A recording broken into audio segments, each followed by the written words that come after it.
let's get started. Welcome everyone to our Are You Ready to Pass TEM Testing webinar. I'm Teresa Chang, the Marketing Promotions Coordinator here at Satori Software and your moderator for this webinar. If you have any questions, you can submit them in the box on your right. Questions will be answered at the end of the presentation. If we don't get around to answering all the questions, we'll make sure to follow up on those ones afterwards.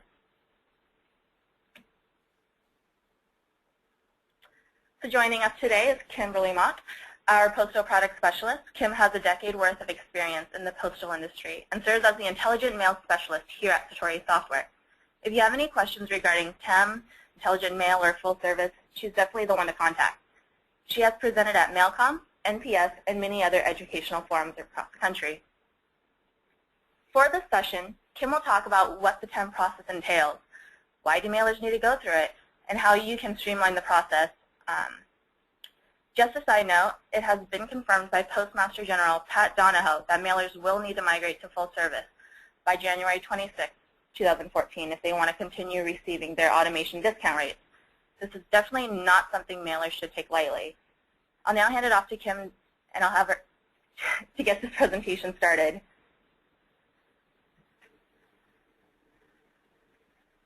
All right, thanks, Teresa. So today we're going to talk a lot about TEM, which is going to be an important step in order for you to get to that full service deadline of January 26, 2014.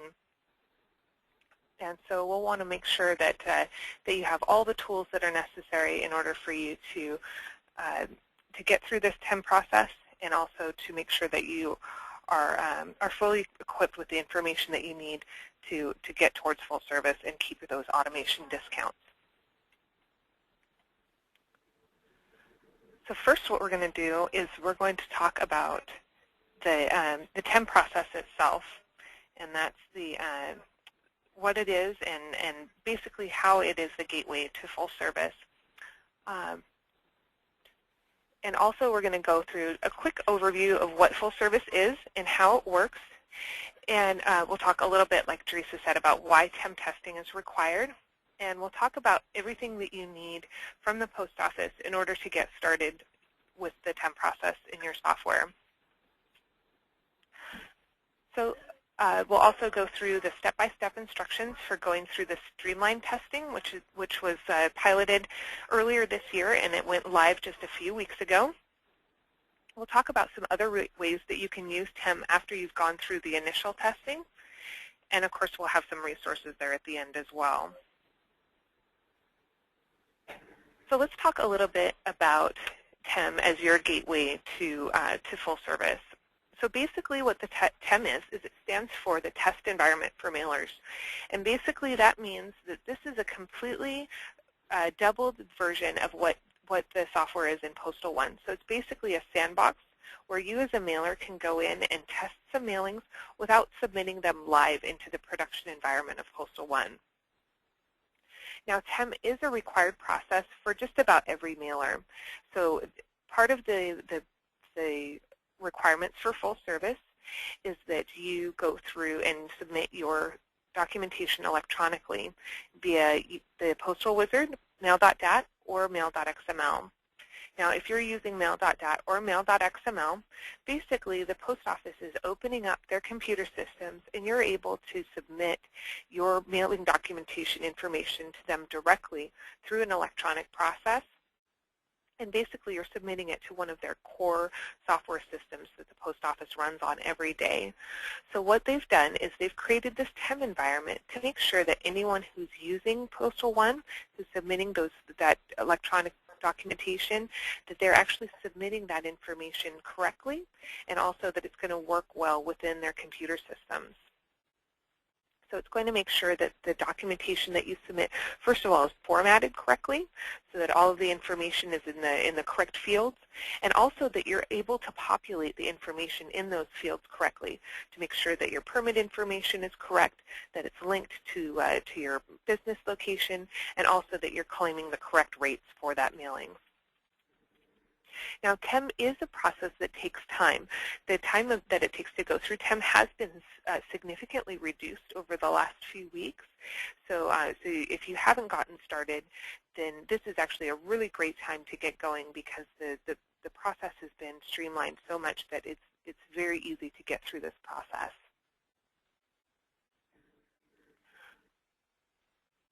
So let's talk a little bit about full service and where TEM sits in those steps to get to full service. So the first thing when you're moving towards full service is you do need to make sure that you're printing all of your intelligent mail barcodes. That includes a barcode on the mail pieces, a barcode on your tray or sack labels, and also a tray on your pallet labels if you place your mail on a pallet to submit to the post office.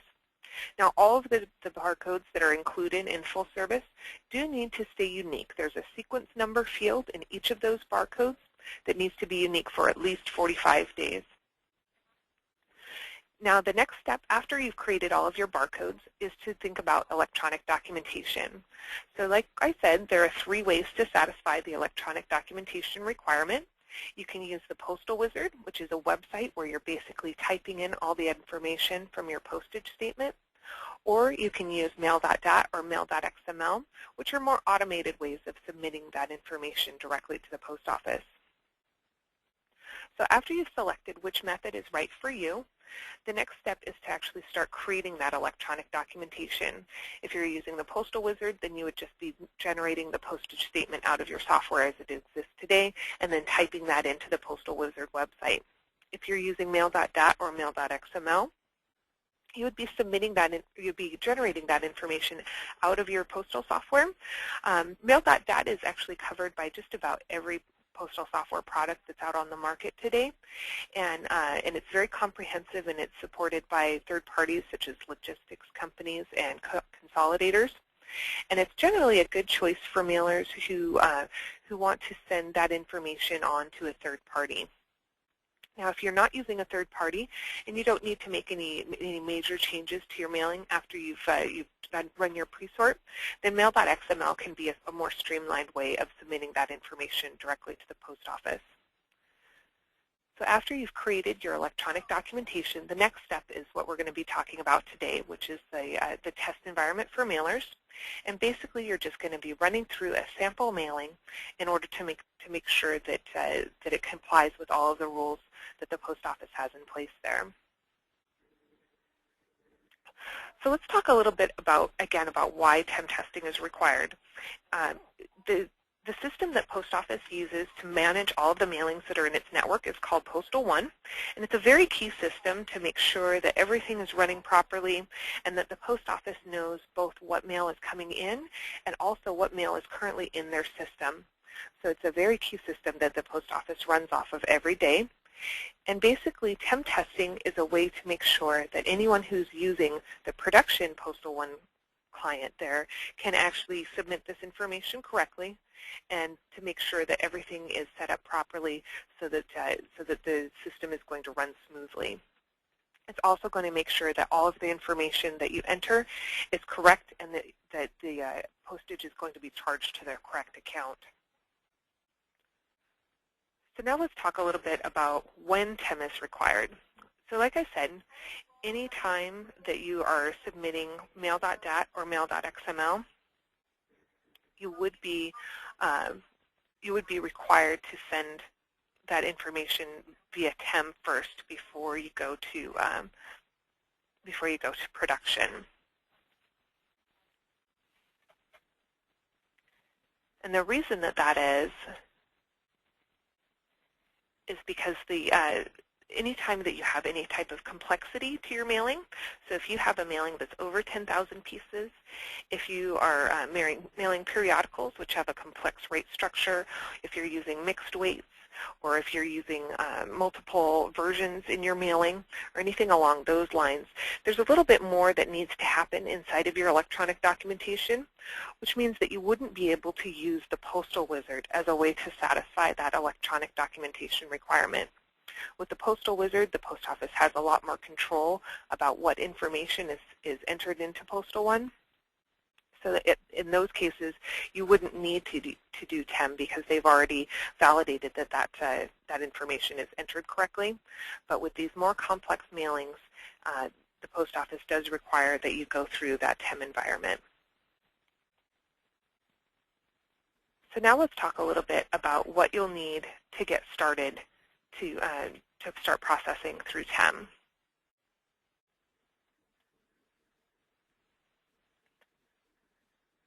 So the first thing that you're going to need is a business customer gateway account.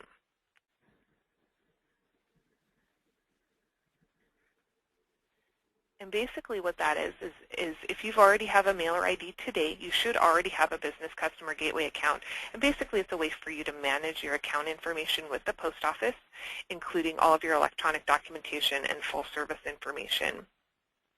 You will, of course, need some software that will generate that electronic documentation for you. Again, most software products out on the market today support Mail.dat. There are some products like our bulk mailer product that do support Mail.XML, which is an alternate way of submitting that electronic documentation to the post office. Along with your business customer gateway account, you will need a mailer ID or a MID, and also a customer registration ID, and that can also be called a CRID. And the mailer ID is a way for you to identify your mailing and all of the mail pieces and the barcodes that are associated with it. The customer registration ID is a way for the post office to identify your business entity at your address.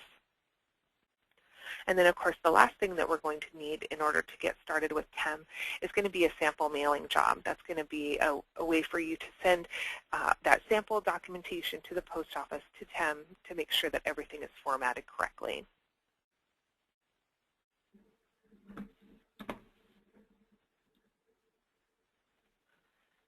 So let's talk a little bit about how you would get that business customer gateway account. So if you go to gateway.usps.com, if you already have your username and password, you can log in on that screen, or you can click that new user registration link on the page there and just fill out your business information, and that will populate it and make sure that your account is all set up and ready to go. So when you're creating this account, the first thing that it's going to ask you is which business services you'd like to associate with this account. And what I recommend is that the very first time you step through this process, select the Small Business Services link here, because that's going to automatically give you access to the most common tasks that are available inside the Business Customer Gateway. Specifically, it's going to give you access to the option to manage your mailing activity, which is a way for you to submit to Postal One. And also, it's going to give you access to the mailer ID information inside of Postal One as well. So after you have your account, the next thing you're going to need is going to be your electronic documentation software. I do want to repeat that all Satori software mailing products do have access to electronic documentation.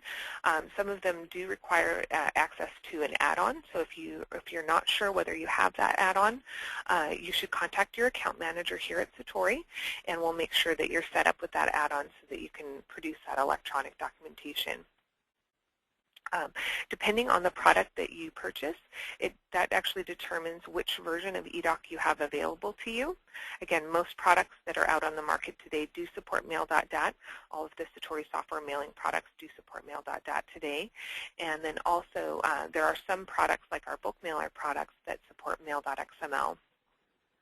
Now, I do want to point out that the Post Office, in its process of streamlining this TEM environment, was able to work with the software vendors to create a streamlined process for products that have already been tested by Postal One. So Satori Software was very involved in the piloting of this program, and basically what we've done is the Post Office has done a very comprehensive set of tests on all of our software to make sure that everything runs smoothly and to make sure that all of the fields are formatted correctly and populated correctly within the software to make sure that there's no problems when you actually start submitting that mail to the Post Office. So they did put together this certification program for electronic documentation, and Satori software, all of our products, our mailing products, are actually approved by the Post Office for this streamlined environment. And you can see from this link there the rest of the products that are approved by that process as well. So next, let's talk a little bit about mailer IDs and CRIDS. So MIDs and CRIDS are actually two very important parts of information that need to be populated inside of your electronic documentation. And basically what MIDs and CRIDS do is they identify both which pieces are part of which mailing, but it also identifies all of the people who are, or all the companies that are involved in the process of producing a mailing. And all that information together is called by for, so it's who is the mailing performed by, so who's the mail preparer, and then also who's the mailing for, so if there's a mail owner that's involved there, if it's a third party that doesn't actually produce the mailing, but they're responsible for the content of that mailing. All that information is required to be part of your electronic documentation, and you identify that using mailer IDs and CRIDS. So a mailer ID is basically the number that identifies you as the mailer in the barcodes that are in your mailing there. So that would be on your pieces, your trays, and your pallets. Mailer IDs are 6 or 9 digits. All 9-digit mailer IDs start with the number 9, and that's how you can identify them there. And basically what they do is that mailer ID links that mail piece directly back to your electronic documentation, because your electronic documentation contains all of the barcodes that are part of that mailing. The other part of the buy-in for information that's required is the customer registration ID, or CRID. And basically that CRID identifies you as the mailer at your location. So if you have several addresses that you mail from, you would have several CRIDs. And that's okay. You can have several MIDs and you can have several CRIDs. They're not a one-to-one relationship. And basically, again, mailer IDs are on the mail piece to identify that piece was part of a specific mailing. And CRIDs are a location that identifies your company to the post office. And those customer registration IDs tend to be about 7 to 10 digits. And they are used in the by-for part of the electronic documentation. So let's talk a little bit about how to find your CRID. So after you've signed into your Business Customer Gateway account, you'll see right in the corner there you've got your profile information. If you click on that profile link, your CRID is automatically created when you create your Business Customer Gateway account. And so when you click on your profile information there, you'll see your CRID for your business location here. And you'll be able to take that information and put it directly into your software to populate that. So if you see something in your software that says the customer registration information, that's where your CRID is going to go. So finding a CRID is fairly easy. Let's talk a little bit about your mailer ID. So back to that main screen when you've logged into the Business Customer Gateway account there, the first thing that you're going to do is under Design and Prepare, there's a link there for your mailer ID. You'll click on that link, and if you already have a mailer ID, it will display automatically. Or if you don't have a mailer ID, it'll give you the option to request a mailer ID. Now, mailer IDs are given out based on the volume of mail that you send out every year. And so most customers or most mailers that are sending mail out today are going to get a 9-digit mailer ID. Now, if you have a 9-digit mailer ID, then that means you have 6 digits in your sequence number field, which is where that uniqueness is stored for that mail piece. And again, that sequence number needs to stay unique for 45 days.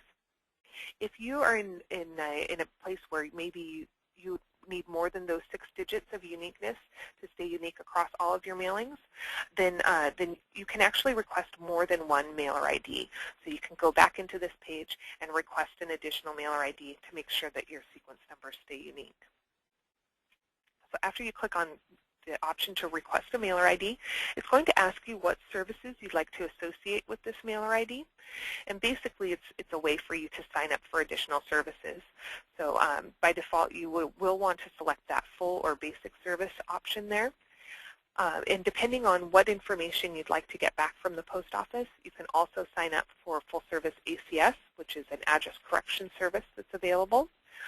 Or you can also select the option for IMB tracing, which gives you back that raw data from the post office that for each of the times that your mail pieces are scanned through their system.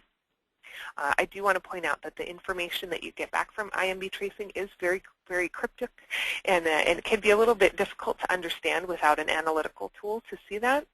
And so we do offer a service called EasyTrack that allows you to see that information in a more human-readable and human-comprehensible form, and it gives you a number of reports that's available. So if you're interested in IMB tracing, you may want to look into our EasyTrack service. After you've requested your mailer ID, you'll see that displayed here on your mailer ID screen. So you'll see here we've got a 9-digit mailer ID that's available, and then that way we can enter that into our software, and it'll start generating those intelligent mail barcodes for us. So let's talk a little bit about what's required for mailing service providers. So you remember that by for information identifies who's the mailing by, so who's preparing the mailing, and then also who's the mailing for, so who's the mail owner, the person who ultimately is the owner of that mail piece, the one who's in the return address there. Now, if you are a mailing service provider, which means that you're providing mailing services for another entity, then you are required to identify both yourself as the mailing service provider and your customer in that by for information, which means that you will need, at minimum, a CRID for all of your customers. And this can be a little bit of a headache. However, the post office has put together a way for you to request a bunch of customer registration IDs for your clients all at the same time.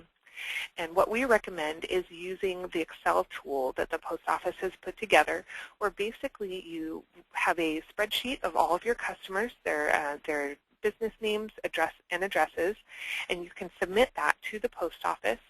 You just submit it in an email, and they will generate all of those CRIDs for you, and then return that Excel spreadsheet to you with those CRIDs populated in that spreadsheet. And that can take a couple days, so you will want to make sure that that you've done that in advance of starting this whole process with TEM. So next, let's talk a little bit about the streamlined process.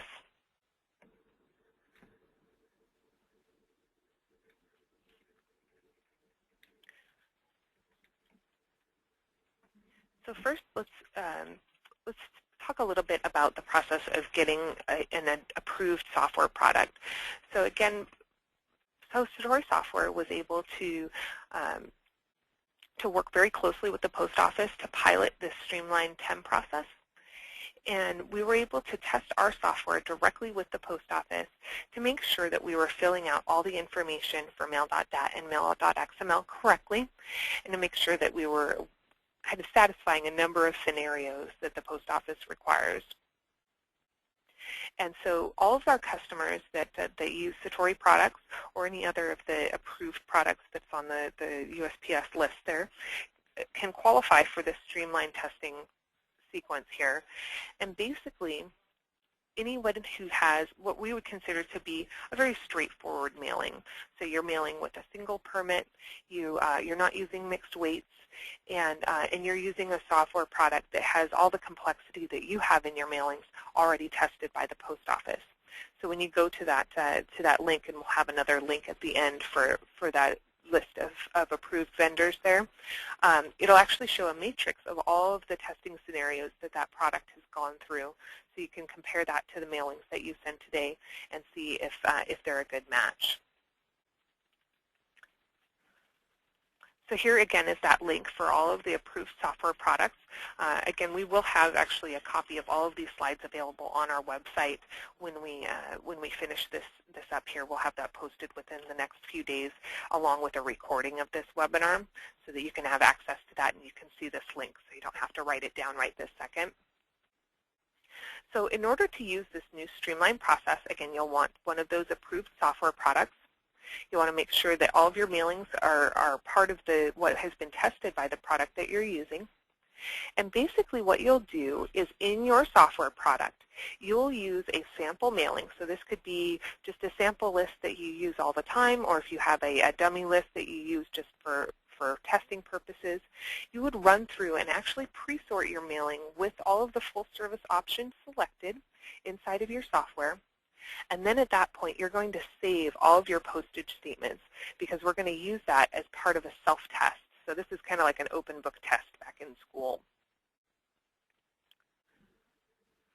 So after you've done that, if you're using Mail.dat, then you'll need to download the Mail.dat client, which is the way for you to upload that Mail.dat information directly to the post office. So when you're in Postal One, you'll log in to the Business Customer Gateway account, and you'll click the link there for Postal One. It's called Electronic Data Exchange. And then under the Test Environment for Mailers link, you'll see a link here to download the client application for the test environment for mailers. And you'll just unzip that to a folder on your hard drive.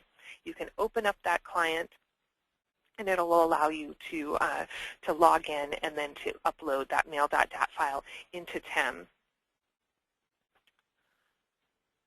So again, you'll be saving that Mail.dat file locally from your pre-sort software. You'll use that TEM client to upload the Mail.dat file to TEM. There's going to be two options when you upload that file to TEM, and it'll be either validate only or validate and upload. You'll want to select that validate and upload option because that's going to, first of all, it's going to do both steps for you at the same time, and also the upload process has some additional verifications that you'll want to make sure happen anyway. Once you've uploaded that Mail.dat file to the post office, you will want to note the job ID. The job ID is going to be a number that the post office gives you that identifies that mailing inside of Postal One. Now, if you're using Mail.XML, usually if you're using Mail.XML, you would be doing that inside of bulk mailer. So you would pre-sort your mailing for full service, just like you do today, and that. But again, you'd be selecting that full service option on the Intelligent Mail Settings tab. Then you would go to the Submit tab inside of Bulk Mailer. And then there you will be able to enter in all of your credentials for the Business Customer Gateway site, and you'll be able to step through a wizard which will allow you to submit that Mail.XML information directly into Postal One. So after you've submitted that, you will have a report inside of Bulk Mailer, which will give you that job ID. So I recommend just printing out that report. It'll have that Postal One job ID field in it, and then you'll be able to go on to the next step.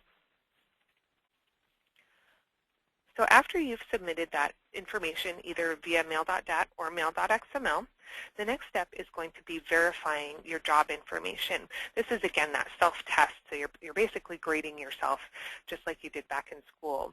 So when you're back in Postal One, so you've logged into the Business Customer Gateway account, you've clicked Electronic Data Exchange, then you'll see a link there that says Go to TEM under the Test Environment for Mailers, and that's where you'll be able to see the Postal One environment inside of TEM. So if you click on that link there, the next thing you'll see is an option to go to a dashboard, and then you'll search for your mailing. You can use the dates option, so you can search for specific dates of when you would have submitted that mailing, and then you'll search for that test mailing. It's going to have that same job ID that you had written down either from the Mail.dat or the Mail.XML submission. So you'll select that job ID, and that's where you're going to be able to see your mailing reports. So you'll be able to select the postage statement there, and so you'll click on that postage statement inside of TEM, and then what you're going to do is you're going to compare that printed postage statement that you saved from your software to what's in the test environment for mailers. There are actually 4 fields that you're going to verify are the same. So you're going to look at the total number of pieces, you're going to look at the weight for the mailing, you're going to look at the permit, and also you're going to look at the total postage. So you'll take a look at all of that information. Now the total postage for the mailing may be slightly different, and that's actually expected because the Postal One environment and your software may be calculating that value differently because at this time you're not approved for full service, and so the test environment for mailers may not be taking off that discount, or your software might be taking it off, or vice versa. So you'll want to make sure that that information is the same, but that total postage, it isn't vital that that is the exact same number. The other thing that you're going to want to check is your qualification report information. Just make sure that everything looks fairly similar. The orders of some of your trays may be slightly different in TEM from what you're seeing in your software, but that's actually okay as long as all of your trays are represented there in your qualification report. Now, if there are any differences between what you see in your software and what you see in TEM, then you should definitely contact the support department to make sure that everything is set up properly and that TEM is interpreting that information the way it should. So let's take a look at how that comparison looks inside of the software. So up above, you'll see the postage statement as it was entered from your software.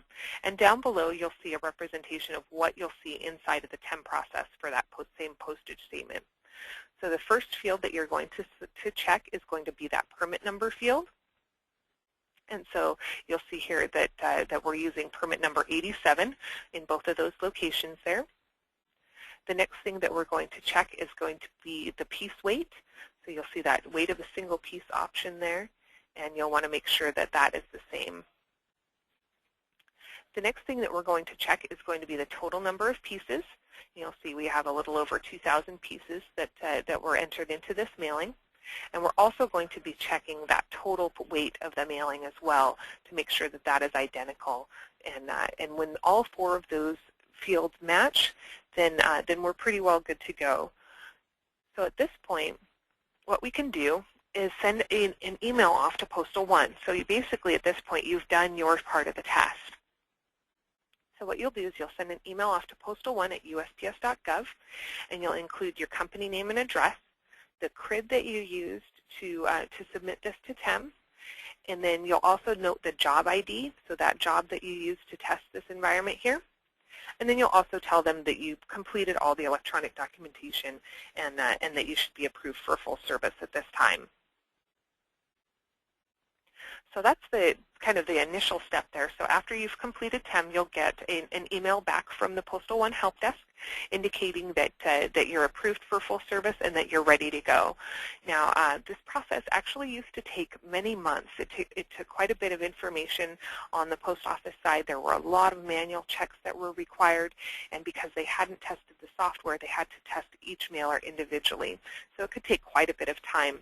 With this new streamlined process, it can actually take just a few hours. I actually had a customer this last week go through TEM in about 4 hours. So if they were able to do their self-test inside of the product and get all of that verified, and then they were able to send that email, and they got their confirmation back within 4 hours of their initial submission and get approved for TEM very quickly. So it's a lot better than it used to be. So once you get that confirmation email back from the post office, you'll be able to start submitting those full service mailings. Now, in addition to just getting through this test environment process and getting approved for full service, there are some other reasons why you might want to use the TEM environment. So for example, if you're a mailing service provider and you want to make sure that your customers' mailings are set up properly, you can use the test environment for mailers to submit those postage statements into a sandbox without actually submitting them to the live USPS environment there. Also, if you are branching out into a new realm of mailing, so for example, if you had always prepared standard mail and you're moving into periodicals, you can use the test environment for mailers to make sure that everything in your new environment is working the way that it should. Also, if at some point in time you get an error on the production side, you get an error on in Postal One when you're submitting a live mailing, you can submit that mailing to the test environment, and sometimes you can get additional error and log information that will allow you to troubleshoot that a little bit easier. So one of the nice things about the test environment for mailers, because it is a sandbox, it's always open, so you can always go in and do some test mailings to see how everything is going, but you won't have to worry about your permit number being charged for that actual postage there. So let's look a little bit at the resources that are available. Again, you're going to want that business customer gateway account. That's gateway.usps.com. You'll also want to make sure that you understand how to generate the Intelligent Mail barcode in your product today. If you use the Satori software products, then you can go to the Intelligent Mail link on our website, and we have a pretty comprehensive set of information there that describes how to use IMB in your product today. If you want to get all the information from the USPS about the test environment for mailers, and you'd like to take a look at that list of approved vendors, you can do that on the TEM site inside of RIBS. That's ribs.usps.gov, and you'll see a link there from the main page, or you can just click on this link to go to all of those approved vendors and also all the documentation that the post office provides for TEM. And again, if you're a mailing service provider and you want to request multiple mailer IDs and CRIDS for all of your customers, and just do a bulk update of all that information, then you can use this link here. The link itself was fairly long, so I used a URL shortening service there to get a little bit more memorable there. Okay, so at this time, I'm going to go ahead and turn this back over to Teresa. Great. Thank you, Kim, for taking the time to talk to us about TEM and giving our mailers out there a breakdown of what they can do to prepare early, especially since the process has been cutting much shorter than it was before. Before we jump into Q&A, I would like to mention that our next webinar, Mail America, Solutions That Tie Pre-Sort and Postal One Together, is scheduled for May 8th. Tune in and hear about their success story. Learn about what problems they faced and what they did to overcome these challenges. It's definitely a great customer case study worth checking out. So it looks like we have a bunch of questions already queued up.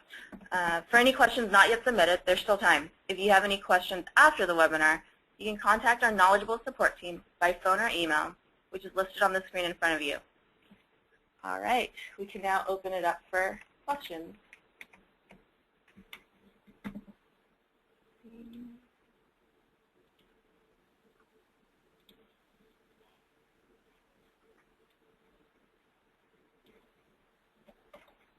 We've got a bunch of questions.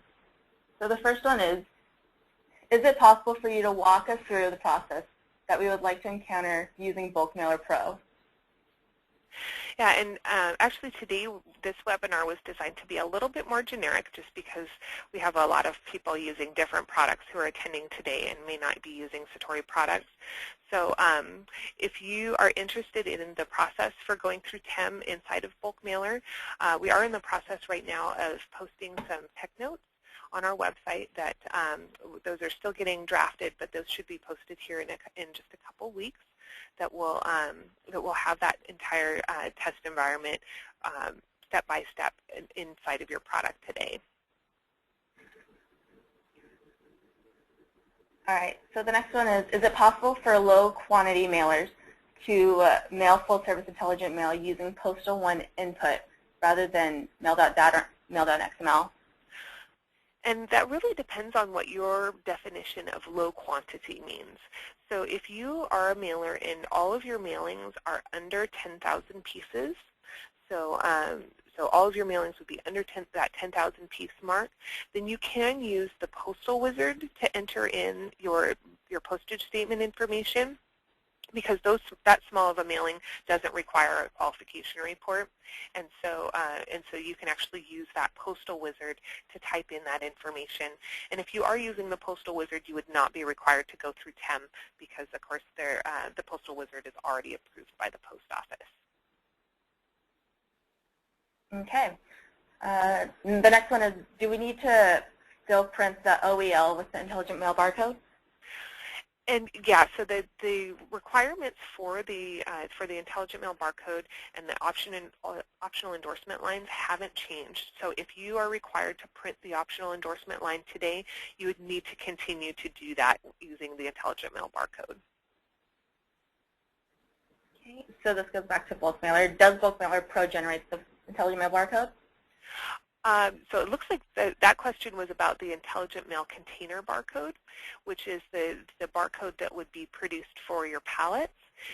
We do generate that pallet barcode with the palletization module for Bulk Mailer. So if you do use pallets, then you would have access to that Intelligent Mail container barcode. Good to know. So does Mail.XML and Bulk Mailer support agent mailings by mail service providers? Yes. So the Mail.XML support in Bulk Mailer does support both the mail owner submissions and mail service provider submissions. So there's one that said, I read a mailer's annual mailing permit fee is waived when the mailer enters 90% or more of full service volume using the associated permit within the year. Is that true? Yes, it is true. The regulations on how that's going to be applied are still a little bit in flux, but from the discussions that I've had with the post office, basically what will happen is if all of the mailings that you submit throughout the year have 90% or more of the mailing being full service, which means 90% or more automation, then you would not be required to pay the permit fee for that permit. All right, someone had a question about the name of the add-on. So I assume you're talking about the electronic documentation add-on, which would allow you to use Mail.dat or Mail.XML, and that's either called, depending on the product, that would be either called the Mail.dat add-on or the electronic documentation add-on, and your account manager should be able to help you with that. The next question is, when you say that the mailer ID needs to be unique for 45 days, does that mean that I can't use the same mailer ID for any other job over the next 45 days? And actually, it's not the mailer ID that needs to stay unique. It's the combination of the mailer ID and the sequence number field inside of the barcode. So your mailer ID is going to be either 6 or 9 digits, and then there's going to be an additional field called the sequence number field that also has 6 or 9 digits, so the addition of the two fields is 15 digits long, and that 15-digit string needs to stay unique for 45 days because that string actually becomes basically a license plate for that piece of mail, and it allows the post office to track that mail piece as it goes throughout the post office processing, and so that they do need that combination of fields to stay unique for 45 days. Okay, so the next question is from a mail service provider. We often mail using our own permit, but we have some customers for whom we mail on their permit. How does that affect our TEM testing? So since you are going to be always submitting from the same location using, I assume, the same software, then you would only need to go through the TEM testing for one of those scenarios. I actually recommend going through both just on your own to make sure that everything is working properly. So, so submitting one mailing where you're using your own permit and submit another mailing where you're using your customer's permit to make sure that everything lines up, and then you can send that email off to the TEM, the Postal One Help Desk for confirmation. Here's a question asking about, can the sample be the list we used in the past? Yeah, it can be any list. It could be even a list that you wouldn't actually mail to. So, for example, I've had with the bulk mailer product, we have a demo list that we supply with all of our installations. That's just kind of some dummy address data, and you can actually even use that list to go through the test environment. So is Mail.dat a free connection to Postal One? Mail.dat, depending on your product, may or may not be free, so you'll want to contact your account manager to see what the price is for access to Mail.dat within your software. But the software that you would download from the post office to upload that file is free. The next question is, with bulk mailer, can we use Mail.XML to get MID and CRID information? Not today. We don't actually have that functionality in the product today to request mailer ID and CRID information directly from the post office. So I would actually recommend using that Excel spreadsheet option to get your mailer ID and CRID information for your customers. Are you required to do TEM only once, or do you have to repeat TEM after the system updates? You would only do it once. So it's a one and done. You do one test and then you're approved and you're ready to do full service. No additional testing is required. For mailings less than 10,000, how does TEM testing work using Postal One without Mail.dat? So if you're using the Postal Wizard to submit your mailings to the post office, you would actually not be required to use the test environment for mailers. So so it's actually pretty straightforward in that process. But again, if you're doing any mailings over 10,000 pieces, then you would need to use either Mail.dat or Mail.XML. let's see. So is it correct to say that under 10,000 mailings under 10,000 pieces, you don't have to use full service? Actually, in that case, you would be using full service, but you would just not be using Mail.dat or Mail.XML. You still would need to have the intelligent mail barcodes and the tray labels. You would also need to submit your postage statement electronically using the postal wizard. So, the rules for what full service is for a mailing under 10,000 pieces are a little bit easier to follow, but it's still considered a full service mailing. Will my old mailer ID change from 9 to 6 after full service? Your mailer ID will not change. So if you already have a mailer ID today, you won't need to request a new one. You can use the same one that you have today. And then we have a question about, will this PowerPoint be available for download? Yes, so what we're going to do is after the session today, we've been recording this session, and we're going to post both the recording and the slides on our website. So if you go to that same webinar link on the satorisoftware.com website, you'll be, after the session today, it'll be probably a day or two to get that posted, and we'll have that in our archived sessions link there. So we have a question that asks, I tried using bulk mailer and Mail.XML on a mixed weight mailing, and bulk mailer said it could not handle this with mixed weights. Is that still true?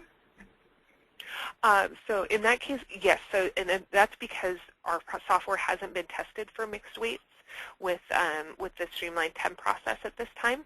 So we wanted to make sure that we had passed the testing before we activated that in the product. So so you would be required to do a couple extra tests with the post office in order to do mixed weights, but we're working on that. Here's another question. Are you considering adding the ability to generate a pallet label simply because of the quantity? Right now, we only have the ability to generate that pallet label along with the palletization add-on.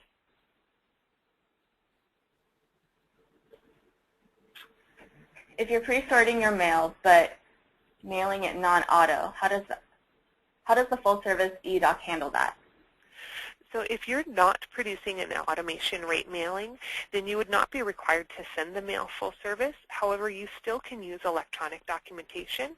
I find that using the same process for all your mailings makes things a little bit simpler, so I actually recommend doing it that way. But basically, you can use the electronic documentation, or you wouldn't be required to, because full service basically is just for automation rate mail. So the next one is, so that means the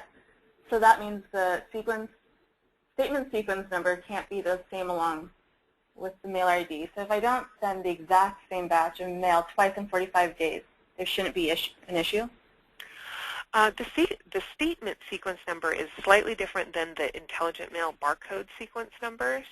So the statement sequence number is something that's for your entire mailing, but the actual sequence number that's used in your barcodes is going to be at the piece level. So it's going to be the sequence number on that intelligent mail settings page inside of bulk mailer that needs to stay unique. So here's a question from a mail service provider. How should we be answering the question about whether the mailing has been submitted so that we don't, reserve or unnecessarily use up sequence numbers for the intelligent mail barcode? So if you do repeats of your pre-sort, which is actually a pretty common scenario to do several pre-sorts just to make sure that everything is okay, and sometimes you wait until the last minute to confirm the piece weights and things like that. Inside of our bulk mailer products, we actually do a verification. If you're resorting that same mailing list, it's going to pop up a message asking you if you had already submitted this mailing to the post office. And depending on your answer, it'll go back and reuse those sequence numbers, or it'll start using a new set of sequence numbers. And so if you're using that same mailing list, it'll actually ask you and verify before it decides to reuse your sequence numbers or start with a new block. So So if you're using bulk mailer, then that should be pretty straightforward. Is it better to eDoc all your mailing the day before, the day you dropped, the day you're dropping them, or when you process the list? It's really up to you, and it depends on how much things change from the time that you process the list to the time you drop your mail. So you are required to submit your eDoc about 2 hours before you submit that mail to the post office. And that just gives Postal One a little bit of time to process it and make sure that it's ready for that acceptance clerk when you go in to drop off your mail. But it really depends. If you don't make a lot of changes from the time you pre-sort your mail to the time that it drops, then you can submit that right away. So how many times do I need to submit a batch to the test environment before the post office allows me to go live and actually submit jobs that will be mailed?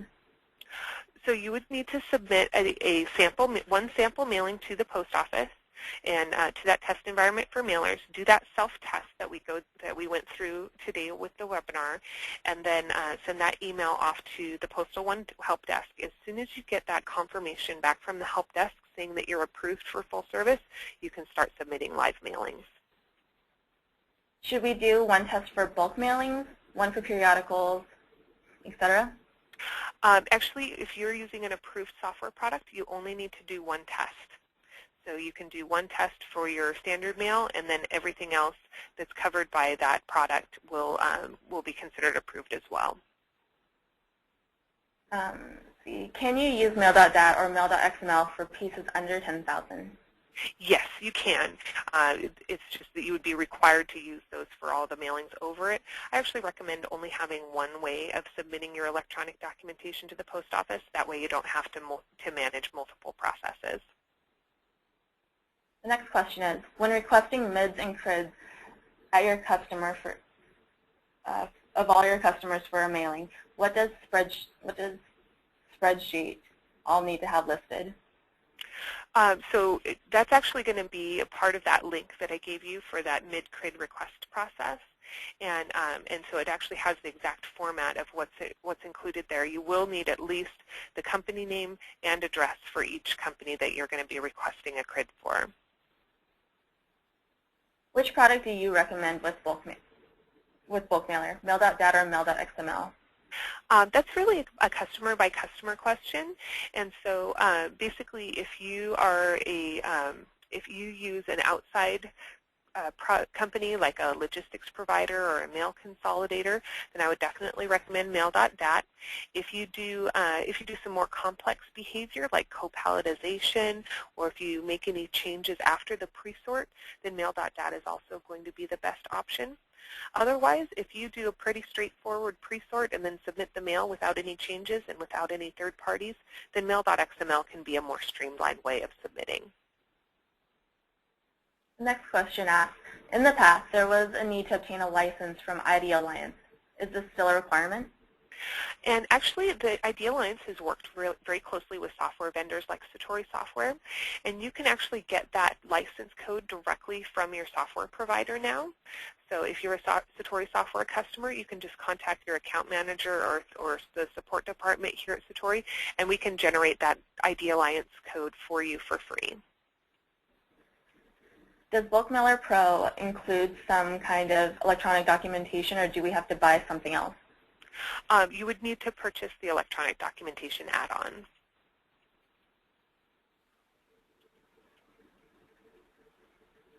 Does Bulk Mailer handle keeping the sequence number unique for 45 days, or is this a manual process? Actually, we have both options that are available. So on the Intelligent Mail settings page of the Pre-Sort Wizard there, it'll allow you the option to select whether you'd like Bulk Mailer to handle the automatic numbering of your sequence numbers, or you can use a field or a starting number if you want to manage that on your own. All right, so this customer is asking, we send full service automation mailings and regular postage non-discounted mailings. Do I need to turn off full service in the Intelligent Mail barcode section of Bulk Mailer to send a non-discount mailing? No, you can keep that on. So if you're just doing a non-automation mailing, you can keep that full service option checked. It's not going to have any effect on your mail.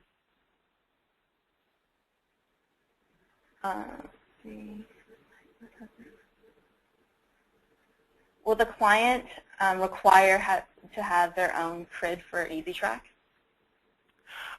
So if you're using EasyTrack and you want to be able to supply them with that reporting information, you'd probably want to set them up with their own login, but that's not actually linked to their CRID.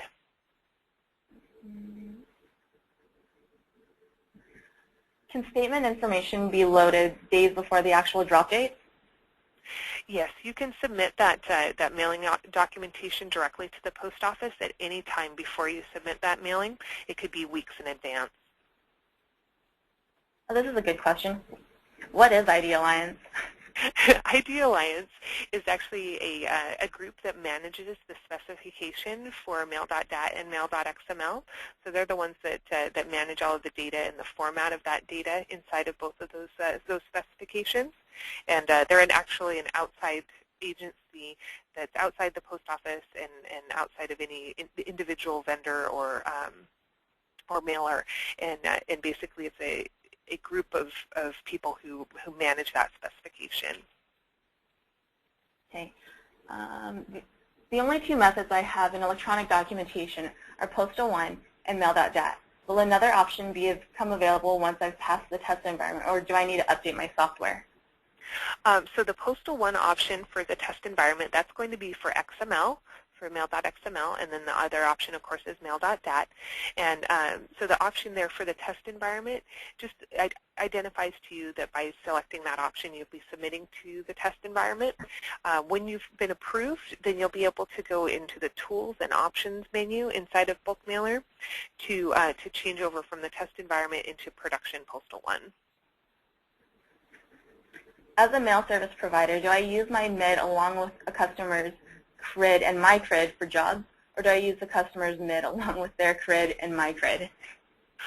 You can use either your CRID or your MID or their MID on the mail piece itself. It's really up to you which MID is actually on the mail piece, because all that information is in your electronic documentation as well, and it just links that barcode back up with your electronic documentation. So, so you can use yours or you can use theirs. It's really up to you. All right, so it looks like we're coming to the top of the hour. We'll answer a couple more questions. Feel free to hang around. The next one is, if only half of the mailing will be ready and the paperwork is submitted on electronic documentation, how do you rework your paperwork when the files are already submitted? So in that case, if you want to do what we call a partial release, where you're actually going to be submitting part of the mail today and part of the mail tomorrow or at a later time, then most likely what you would need would be a post-presort product. And what that would do is that's a way for you to modify your Mail.dat file to support a case where you're maybe submitting just half of your trays for that day. So you would need another product to be able to separate that out. Do we need to be a member of ID Alliance if we use Mail.XML, or is it just with Mail.dat? Actually, you do not need to be a member of ID Alliance with either right now, because you can get that ID Alliance code directly from your software vendor.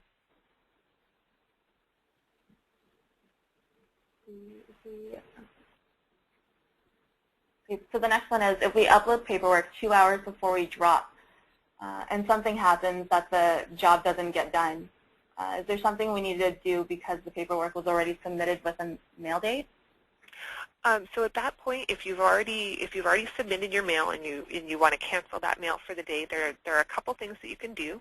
You could either go in and edit the mail date for that mailing, or you can just cancel it directly on the Postal 1 dashboard. All right, and here's our last question.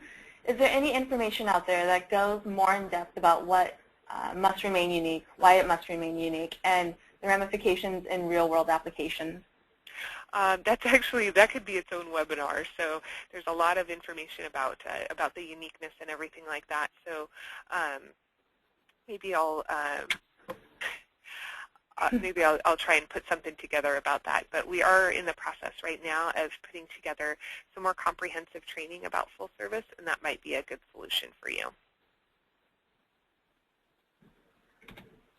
All right, so that's all the time we have for this webinar.